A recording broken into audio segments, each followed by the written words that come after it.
ಎಲ್ಲರಿಗೂ ನಮಸ್ಕಾರ. ಕೆಪಿಎಸ್ಸಿಯಲ್ಲಿ ನಡೆಸಲಾದ ಅಂದರೆ ಹಿಂದಿನ ಪ್ರಶ್ನೆ ಪತ್ರಿಕೆಗಳಲ್ಲಿ ಕೇಳಲಾದ ಸಾಮಾನ್ಯ ಜ್ಞಾನದ ಪ್ರಮುಖ ಪ್ರಶ್ನೆಗಳನ್ನು ಮತ್ತು ಉತ್ತರಗಳನ್ನು ಈಗಾಗಲೇ ಭಾಗ 1ರಲ್ಲಿ ನೀಡಲಾಗಿದೆ. ಅದೇ ರೀತಿ ಇವತ್ತು ಕೂಡ ಕೆಪಿಎಸ್ಸಿಯಲ್ಲಿ ಹಿಂದಿನ ಪ್ರಶ್ನೆ ಪತ್ರಿಕೆಗಳಲ್ಲಿ ಕೇಳಲಾದ ಸಾಮಾನ್ಯ ಜ್ಞಾನದ ಪ್ರಮುಖ ಪ್ರಶ್ನೆಗಳನ್ನು ಮತ್ತು ಉತ್ತರಗಳನ್ನು ನೀಡ್ತಾ ಇದ್ದೇವೆ. ಹಾಗೆ ಈ PDF ಅನ್ನು ವಿದ್ಯಾರ್ಥಿಗಳಿಗೆ ಉಪಯೋಗವಾಗಲಿ ಅನ್ನೋ ದೃಷ್ಟಿಯಿಂದ ನೀಡಿದಂತಹ ಸಂಕಲ್ಪ ಸ್ಟಡಿ ಸೆಂಟರ್ನಲ್ಲಿ ವರ್ಕ್ ಮಾಡ್ತಿರುವ ಮಂಜುನಾಥ್ ಅರಮನಿ ಸರ್ ಅವರಿಗೆ ಧನ್ಯವಾದಗಳು. ಇವರನ್ನು ಕಾಂಟ್ಯಾಕ್ಟ್ ಮಾಡಬೇಕಾದ್ರೆ ಇವರ ಫೋನ್ ನಂಬರ್ 9900115156, ಇನ್ನೊಂದು ಫೋನ್ ನಂಬರ್ 872221565718 ಅಂತ. ಸೊ ಇವರಿಗೆ ತುಂಬಾ ಧನ್ಯವಾದಗಳು. ಹಾಗೆ ಪ್ರಮುಖ ಪ್ರಶ್ನೆಗಳನ್ನು ನೋಡ್ತಾ ಹೋಗೋಣ ಮತ್ತು ಹೆಚ್ಚಿನ ಮಾಹಿತಿಗಾಗಿ ನಮ್ಮ ಚಾನಲನ್ನು ಸಬ್ಸ್ಕ್ರೈಬ್ ಮಾಡ್ಕೊಳ್ಳಿ. ಸೊ ಮೊದಲನೇದು, ಈ ರಾಷ್ಟ್ರೀಯ ನಾಯಕರ ವಿಶಿಷ್ಟ ನೆಲೆಯನ್ನು ನೀಡಲಾಗಿದೆ, ಸರಿಯಾದ ಜೋಡಿಯನ್ನು ಆಯ್ಕೆ ಮಾಡಿ ಅಂತ ಪ್ರಶ್ನೆ ಇದೆ. ಸೊ ಈ ಪ್ರಶ್ನೆಗೆ ಸರಿಯಾದ ಉತ್ತರ ಮೇಲಿನ ಎಲ್ಲವೂ. ಸೊ ಅಂದರೆ ಎಲ್ಲ ಜೋಡಿಗಳು ಸರಿಯಾಗಿ ಹೊಂದಾಣಿಕೆಯಾಗಿದೆ. PC ಜೋಶಿ ಭಾರತ ಕಮ್ಯುನಿಸ್ಟ್ ಪಕ್ಷ, NH Joshi all India trade union federation, Surya Sen Indian republic army, ಹಾಗೆ SC Bose radical president of Congress. ಈ 4 ಜೋಡಿಗಳು ಸರಿಯಾಗಿ ಹೊಂದಾಣಿಕೆಯಾಗಿದೆ. ಸರಿಯಾದ ಹೊಂದಾಣಿಕೆ ಅಲ್ಲದ್ದು ಯಾವುದು ಅಂತ ಪ್ರಶ್ನೆ ಇದೆ. ಸೊ ಇಲ್ಲಿ ಸರಿಯಾಗಿ ಹೊಂದಾಣಿಕೆ ಅಲ್ಲದ ಜೋಡಿ ಅಂದರೆ ಬಾಲ್ ಗಂಗಾಧರ್ ತಿಲಕ್ ಬಾಂಬೆ ಅಸೋಸಿಯೇಷನ್. ಹಾಗಾಗಿ ಉಳಿದ 3 ಜೋಡಿಗಳು ಸರಿಯಾಗಿ ಹೊಂದಾಣಿಕೆಯಾಗಿದೆ. ಆ 3 ಜೋಡಿಗಳೆಂದರೆ Mary Carpenter national Indian association, Surendranath Banerjee Indian national conference, Anand Mohan Bose Indian society. So ಈ 3 ಜೋಡಿಗಳು ಸರಿಯಾಗಿ ಹೊಂದಾಣಿಕೆಯಾಗಿದೆ. ಹೊಂದಾಣಿಕೆ ಅಲ್ಲದ ಜೋಡಿ ಅಂದರೆ ಬಾಲ್ ಗಂಗಾಧರ್ ತಿಲಕ್ ಮತ್ತು ಬಾಂಬೆ ಅಸೋಸಿಯೇಷನ್. ಈ ಪೈಕಿ ಯಾವ ಚಳುವಳಿ ಹಿಂದೂಗಳು ಮತ್ತು ಮುಸ್ಲಿಮರ ಇವರಿಬ್ಬರಿಂದಲೂ ಬೆಂಬಲ ಗಳಿಸಿತು? ಇನ್ನೊಮ್ಮೆ ಹೇಳ್ತೀನಿ, ಈ ಪೈಕಿ ಯಾವ ಚಳುವಳಿ ಹಿಂದೂಗಳು ಮತ್ತು ಮುಸ್ಲಿಮರ ಇವರಿಬ್ಬರಿಂದಲೂ ಬೆಂಬಲ ಗಳಿಸಿತು? ಈ ಪ್ರಶ್ನೆಗೆ ಸರಿಯಾದ ಉತ್ತರ ಖಿಲಾಫತ್ ಚಳುವಳಿ ಹಿಂದೂ ಮತ್ತು ಮುಸ್ಲಿಮರು ಇಬ್ಬರ ಬೆಂಬಲವನ್ನ ಗಳಿಸಿದ ಚಳುವಳಿಯಾಗಿದೆ. ಅಕ್ಬರ್ನ ವಿರುದ್ಧ ದಿಟ್ಟವಾಗಿ ಹೋರಾಡಿದ ಪ್ರಸಿದ್ಧ ರಾಣಿ ಚಾಂದ್ ಬೀಬಿ ಈ ಕೆಳಗಿನ ಯಾವ ರಾಜ್ಯದವಳು? ಸೊ ಚಾಂದ್ ಬೀಬಿ ಇವರು ಅಹಮದ್ ನಗರ್ನ ರಾಣಿಯಾಗಿದ್ದಳು. ವಲ್ಲಭಭಾಯ್ ಪಟೇಲ್ ಅವರಿಗೆ ಸರ್ದಾರ್ ಎಂಬ ಬಿರುದು ನೀಡಿದವರು ಯಾರು? ಸೊ ಸರ್ದಾರ್ ಎಂಬ ಬಿರುದನ್ನು ನೀಡಿದವರು MK ಗಾಂಧಿ. ಬಾಬರ್ನ ಮೃತದೇಹದ ಗೋರಿಯನ್ನು ಅವನ ಆಕಾಂಕ್ಷೆಯಂತೆ ನಿರ್ಮಿಸಿದ್ದು ಎಲ್ಲಿ? ಸೊ ಬಾಬರ್ನ ಆಕಾಂಕ್ಷೆಯಂತೆ ಅವನ ಮೃತದೇಹದ ಗೋರಿಯನ್ನ ಕಾಬೂಲ್ನಲ್ಲಿ ನಿರ್ಮಿಸಲಾಗಿದೆ. ಇವುಗಳನ್ನು ಏರಿಕೆ ಕಾಲಾನುಕ್ರಮದಲ್ಲಿ ಬರೆಯಿರಿ. ಸೊ ಸರಿಯಾಗಿ ಏರಿಕೆ ಕಾಲಾನುಕ್ರಮದಲ್ಲಿ ಅಂದರೆ ಮೊದಲನೇದು ಮೊದಲ ಪಾಣಿಪತ್ ಯುದ್ಧ, ಎರಡನೇದು ದ್ವಿತೀಯ ತರೈನ್ ಯುದ್ಧ, ಮೂರನೇದು ರಾಜಧಾನಿಯನ್ನು ದೆಹಲಿಯಿಂದ ದೇವಗಿರಿಗೆ ವರ್ಗಾವಣೆ ಮಾಡಿದ್ದು, ನಾಲ್ಕನೇದು ಅಹಮದ್ ಶಾ ಅಬ್ದುಲ್ನ ದಾಳಿ. ಸೊ ಇದು ಅವರು ನೀಡಿದ ಹಾಗೆ ಸರಿಯಾದ ಹೊಂದಾಣಿಕೆಯನ್ನ ಅಂದರೆ ಸರಿಯಾದ ಕಾಲಾನುಕ್ರಮವನ್ನ ನೀಡಿದ್ದಾರೆ. ಫಿರೋಜ್ ಶಾ ತುಘಲಕನ ಕಾಲದಲ್ಲಿ ದೇಶದ ಕಂದಾಯವನ್ನು ಅನೇಕ ವಿಧಾನಗಳಿಂದ ಸಂಗ್ರಹಿಸಲಾಗುತ್ತಿತ್ತು. ಈ ಪೈಕಿ ಅದರಲ್ಲಿ ಇಲ್ಲದ್ದು ಯಾವುದು ಅಂತ ಪ್ರಶ್ನೆ ಇದೆ. ಸೊ ಇದರಲ್ಲಿ ಇಲ್ಲದ್ದು ಅಂದರೆ ಭೂ ಕಂದಾಯ ಹೆಚ್ಚಳ. ಇದು ಫಿರೋಜ್ ಶಾ ತುಘಲಕ್ನ ಕಾಲದಲ್ಲಿ ಸಂಗ್ರಹಿಸಲಾಗುತ್ತಿದ್ದ ಕಂದಾಯದ ಪದ್ಧತಿ ಆಗಿರಲಿಲ್ಲ. ಸೊ ಆತನ ಕಾಲದಲ್ಲಿ ಸಂಗ್ರಹಿಸಲಾಗುತ್ತಿದ್ದ ಕಂದಾಯದ ಪದ್ಧತಿಗಳೆಂದರೆ ಭೂಮಿ ಫಲವತ್ತತೆ ಹೆಚ್ಚಳ ಮತ್ತು ಉತ್ಕೃಷ್ಟ ಬೆಳೆಗಳ ಕೃಷಿ, ನೀರಿನ ಕರಗಳು ಮತ್ತು ತೋಟಗಳು. ಪ್ರಾಚೀನ ಭಾರತದ ಸಾಹಿತ್ಯ ಇತಿಹಾಸದಲ್ಲಿ ಪಾಣಿನಿ ಮತ್ತು ಪತಂಜಲಿಯರು ಪ್ರಸಿದ್ಧರು. ಅವರು ಪ್ರವರ್ಧಗೊಂಡಿದ್ದು ಈ ರಾಜಮನೆತನದಲ್ಲಿ. ಸೊ ಅವರು ಪ್ರವರ್ಧನಕ್ಕೆ ಒಳಪಟ್ಟ ರಾಜಮನೆತನ ಅಂದರೆ ಶುಂಗರು. ಪಾರ್ಲಿಮೆಂಟು ಲೋಕಸಭೆಯ ಅವಧಿಯನ್ನು ರಾಷ್ಟ್ರೀಯ ತುರ್ತು ಪರಿಸ್ಥಿತಿಯ ಅವಧಿಯಲ್ಲಿ ಮೊದಲ ಬಾರಿಗೆ ಈ ಅವಧಿಗೆ ವಿಸ್ತರಿಸಬಹುದು. ಸೊ 1 ವರ್ಷದ ಅವಧಿಗೆ ವಿಸ್ತರಿಸಬಹುದು. ಈ ಕಟ್ಟಡಗಳ ನಿರ್ಮಾಣದ ಏರಿಕೆಯನ್ನು ಕಾಲಾನುಕ್ರಮದಲ್ಲಿ ಬರೆಯಿರಿ ಅಂತ ಕೊಟ್ಟಿದ್ದಾರೆ. ಸೊ ಸರಿಯಾದ ಕಾಲಾನುಕ್ರಮಣೆ ಅಂದರೆ ಮೊದಲನೇದು ಮಾಮಲ್ಲಪುರಂ ದೇವಾಲಯ, ಎರಡನೇದು ಪುರಿ ಜಗನ್ನಾಥ ದೇವಾಲಯ, ಮೂರನೇದು ಕುತುಬ್ ಮಿನಾರ್, ಹಾಗೆ ನಾಲ್ಕನೇದು ಮೀನಾಕ್ಷಿ ದೇವಾಲಯ. 2 ಪಾರ್ಲಿಮೆಂಟ್ ಅಧಿವೇಶನಗಳ ನಡುವೆ ಇರುವ ಗರಿಷ್ಠ ಅಂತರದ ಅವಧಿ ಅಂದರೆ 6 ತಿಂಗಳು. ಧನ ಮಸೂದೆಯು ಆರಂಭವಾಗುವುದು, ಅಂದರೆ ಹಣಕಾಸಿನ ಮಸೂದೆ ಆರಂಭವಾಗುವುದು ಲೋಕಸಭೆಯಲ್ಲಿ ಮಾತ್ರ. ಭಾರತವು ಫೆಡರಲ್ ವ್ಯವಸ್ಥೆಯ ಸರ್ಕಾರವನ್ನು ಕೇಂದ್ರ ಮತ್ತು ರಾಜ್ಯಗಳ ನಡುವೆ ಅಧಿಕಾರ ಹಂಚಿಕೆ ಮಾಡಿ ರೂಪುಗೊಂಡಿದೆ. ಆದರೂ ಈ ಕೆಳಗಿನ ಯಾವ ಅಧಿಕಾರವೂ ಅವರ ನಡುವೆ ಹಂಚಿಕೆಯಾಗಿಲ್ಲ. ಈ ಪ್ರಶ್ನೆಗೆ ಸರಿಯಾದ ಉತ್ತರ ನ್ಯಾಯಾಂಗೀಯ ಅಧಿಕಾರ ಇನ್ನೂ ಅವರ ನಡುವೆ ಸರಿಯಾಗಿ ಹಂಚಿಕೆಯಾಗಿಲ್ಲ.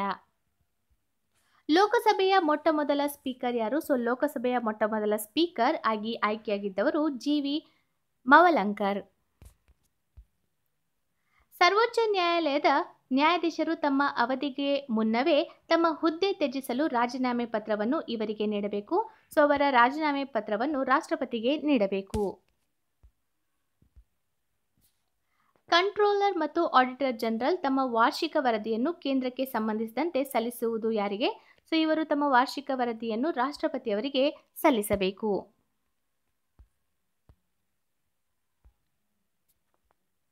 ಮೊದಲ ಪಟ್ಟಿ ಇದರಲ್ಲಿ ಘಟನೆಗಳು ಮತ್ತು ಎರಡನೇ ಪಟ್ಟಿಯಲ್ಲಿ ವರ್ಷಗಳು ಜೋಡಿಸಿ ಸರಿ ಉತ್ತರವನ್ನು ಆರಿಸಿ ಅಂತ ಪ್ರಶ್ನೆ ಇದೆ.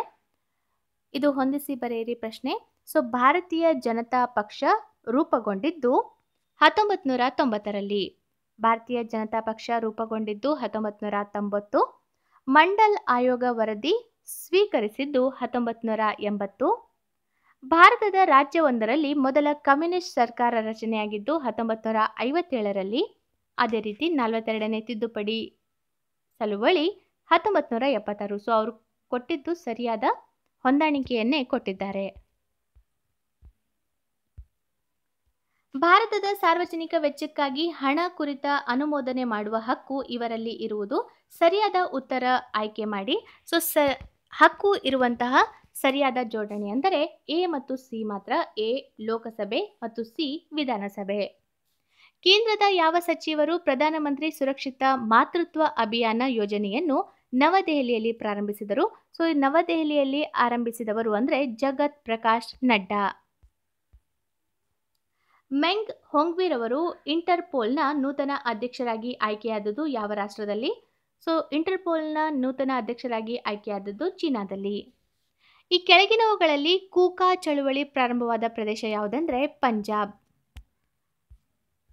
ಭಾರತದಲ್ಲಿ ರಾಷ್ಟ್ರೀಯ ಕ್ಯಾನ್ಸರ್ ಜಾಗೃತಿ ದಿನವನ್ನು ಯಾವ ದಿನಾಂಕದಂದು ಆಚರಿಸಲಾಗುತ್ತೆ?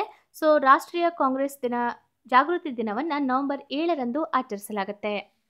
ರಾಷ್ಟ್ರೀಯ ದಿನದರ್ಶಿಕೆಯ ಮೊದಲ ತಿಂಗಳು ಶಕ ವರ್ಷದಲ್ಲಿ ಅಂದರೆ ಚೈತ್ರ. ಶಾಂತಿ ಮತ್ತು ಭದ್ರತೆಯ ನಿರ್ವಹಣೆ ಕುರಿತು ವ್ಯವಹರಿಸುವ ವಿಶ್ವಸಂಸ್ಥೆಯ ಏಜೆನ್ಸಿ ಅಂದರೆ ಸೆಕ್ಯೂರಿಟಿ ಕೌನ್ಸಿಲ್, ಕನ್ನಡದಲ್ಲಿ ಭದ್ರತಾ ಸಮಿತಿ. ಲೈಫ್ ಆಫ್ ಪೈ ಚಲನಚಿತ್ರವು ಇವರ ಕಾದಂಬರಿ ಆಧರಿಸಿತ್ತು. ಈ ಕಾದಂಬರಿಯನ್ನು ಆಧರಿಸಿದ ಚಿತ್ರ ಲೈಫ್ ಆಫ್ ಪೈ ಯಾವುದಂದ್ರೆ ಯಾನ್ ಮಾರ್ಟೆಲ್.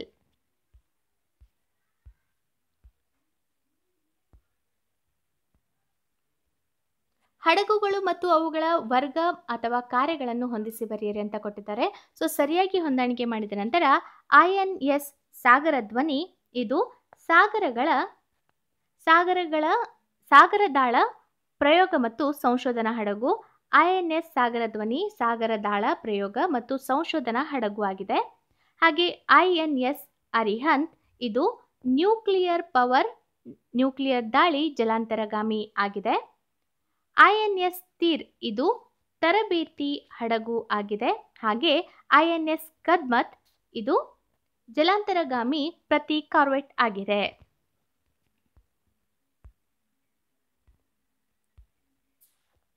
ಕೇಂದ್ರ ಸಂಶೋಧನಾ ಸ್ಥಳಗಳಿರುವ ಸ್ಥಳಗಳನ್ನು ಪತ್ತೆ ಮಾಡಿ ಅಂತ ಪ್ರಶ್ನೆ ಇದೆ.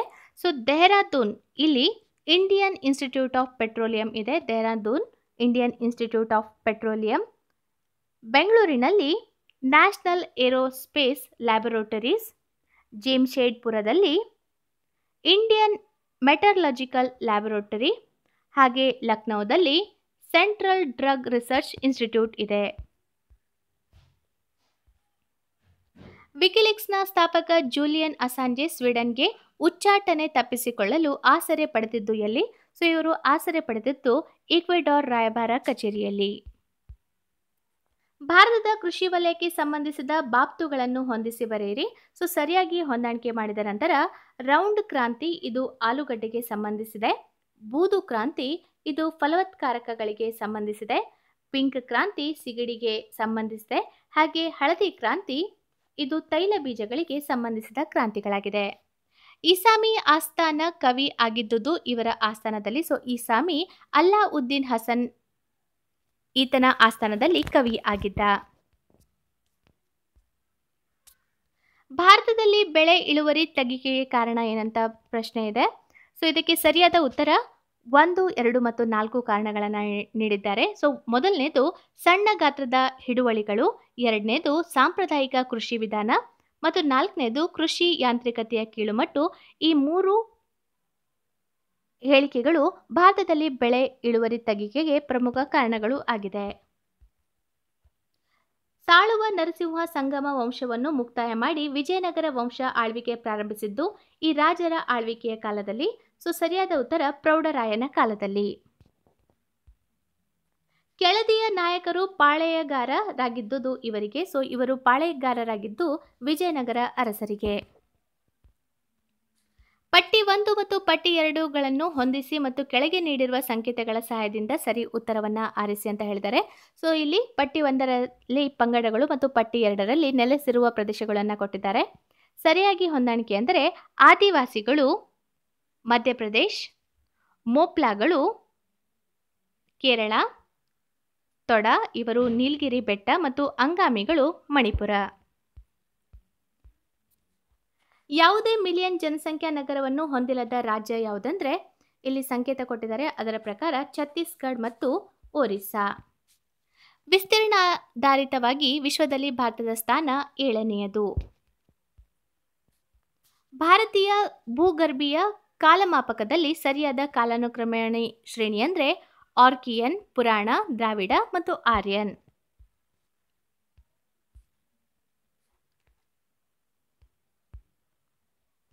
ಈ ಕೆಳಗಿನ ಹೇಳಿಕೆಗಳನ್ನು ಗಮನಿಸಿ ಸಂಕೇತವನ್ನು ಆಧರಿಸಿ ಸರಿ ಉತ್ತರವನ್ನು ಹುಡುಕಿ ಅಂತ ಹೇಳಿದ್ದಾರೆ. ಸೊ ಸಂಕೇತಗಳ ಮೂಲಕ ಮೇಲಿನ ಎಲ್ಲವೂ ಸರಿಯಾಗಿದೆ. ಸೊ ಮೊದಲನೇ ಹೇಳಿಕೆ ಭಾರತದ ಸಾಗರಾವೃತ ಗಡಿಯು ಪ್ರಧಾನ ಭೂಮಿ ಸೇರಿದಂತೆ 6100 ಕಿಲೋಮೀಟರ್ ಇದೆ. ಭಾರತ, ಪಾಕಿಸ್ತಾನ್, ಅಫ್ಘಾನಿಸ್ತಾನ್ ಗಡಿಯನ್ನು ಡುರಾಂಡ್ ರೇಖೆ ಎನ್ನಲಾಗುವುದು. ಭಾರತದ ಸಾಗರಾವೃತ ಗಡಿಯು ಅಂಡಮಾನ್, ನಿಕೋಬಾರ್ ಮತ್ತು ಲಕ್ಷದ್ವೀಪ ಸೇರಿದಂತೆ 7516 ಕಿಲೋಮೀಟರ್. ಪಾಕಿಸ್ತಾನದೊಂದಿಗೆ ಗಡಿ ಅಂತಿಮಗೊಳಿಸಿದ್ದು ರ್ಯಾಡ್ಕ್ಲಿಫ್ ಅವಾರ್ಡ್ನೊಂದಿಗೆ. ಸೊ ಈ 4 ಹೇಳಿಕೆಗಳು ಸರಿಯಾಗಿದೆ.